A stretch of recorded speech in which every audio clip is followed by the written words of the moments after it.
இது வெள்ளிக்கிழமை எடுத்த விலாக் தான். ஆல்ரெடி 2 நாளாகவே உடம்பு சரியில்லை. வீட்டில் இருக்க 3 பேர்த்துக்குமே சளி காய்ச்சல். ஏதோ இப்போ எனக்கும் ஆதிரி அப்பாவுக்கும் கொஞ்சம் பெட்டராக இருக்குது. பாப்பாவுக்கு மட்டும் இன்னும் கொஞ்சம் ஃபீவர் இருக்குது. வெள்ளிக்கிழமையா அதனால் காலையிலே தலையோட குளிச்சுட்டு சாமிக்கு விளக்கு போட்டு சாமியும் கும்பிட்டாச்சு.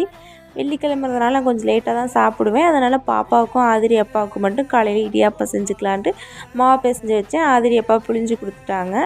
செஞ்சு கொடுத்தோன்னே ஆஃபீஸ்க்கு அவங்களுமே சாப்பிட்டுட்டு கிளம்பிட்டாங்க. பாப்பாவுக்கும் ஊட்டி விட்டுட்டேன்.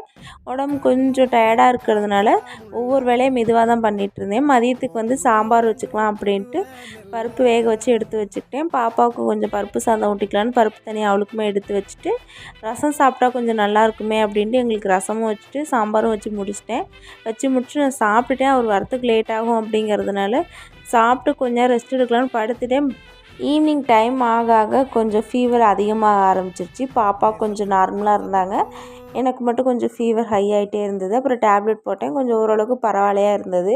நைட்டுக்கு நான் சட்னி மட்டும் அரைச்சிட்டு பாப்பாவுக்கு ரவா கஞ்சி கிண்டி வச்சிட்டேன். அவங்க வந்தோடனே பாப்பாவுக்கு ஊட்டி விட்டு எங்களுக்குமே தோசை ஊற்றி வச்சுட்டாங்க.